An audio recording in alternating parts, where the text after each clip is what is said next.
On va prendre la direction de Londres, on va filer de l'autre côté de la Manche, retrouver là-bas Arnaud Comte. Pourquoi ?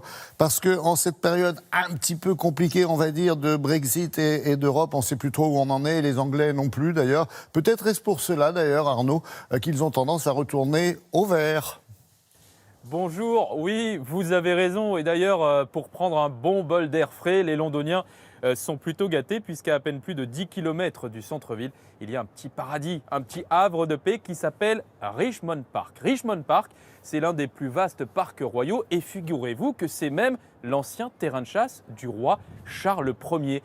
Et il y a toujours une vie animale là-bas très active puisque vous pouvez observer en liberté plus de 600 cerfs, notamment des très vieux cerfs qui ne sont pas farouches, vous pouvez les approcher et les photographier. Richmond Park, figurez-vous, avec ses 950 hectares, c'est 3 fois plus grand que Central Park à New York.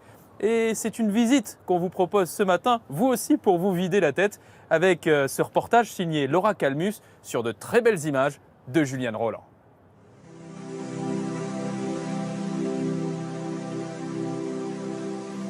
De larges étendues vertes, des arbres centenaires et une faune aussi variée que colorée.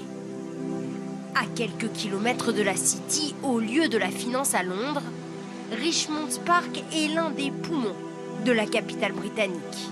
Ici, la nature prend le dessus et des centaines de cerfs en liberté côtoient les promeneurs.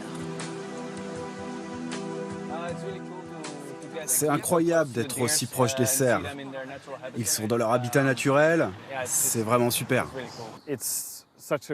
C'est l'endroit idéal pour se relaxer et s'évader, loin de l'agitation de Londres. C'est le parc le plus grand de la capitale. Il y a beaucoup d'animaux sauvages, des cerfs, des renards, des loups et même des écureuils. Ancien domaine de chasse, c'est désormais l'endroit idéal pour connecter avec la nature ou avec un être cher. Le parc appartient officiellement à la reine, mais ce sont les Londoniens qui investissent les lieux et sont même prêts à prendre quelques risques. J'essaye de donner à manger aux cygnes, sans me faire manger moi-même. À vrai dire, je préfère les petits canards que les cygnes. Ils ne sont pas très gentils entre eux. Regardez ça. Au printemps, les couleurs éclatantes et l'innocence des nouveaux arrivants se capturent en quelques clics.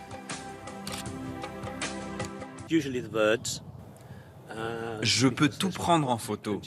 Les oiseaux, il y en a partout. Les canards, les cygnes. Ça me permet de tenter de nouveaux angles et de faire de nouveaux clichés à chaque fois. Richmond Park attire chaque année plus de 5 millions de visiteurs, mais avec une superficie de 10 km², chacun peut y trouver son havre de paix.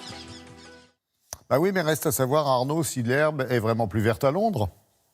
Oui, alors ça, très clairement, parce que Londres a beau être l'une des plus grandes métropoles d'Europe, c'est aussi l'une des plus vertes, 14 000 hectares d'espace vert, c'est 40% de sa superficie totale.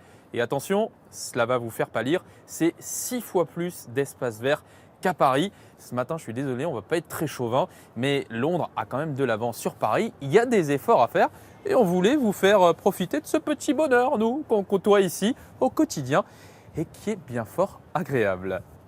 Et oui, c'est ça aussi l'Europe. Merci Arnaud.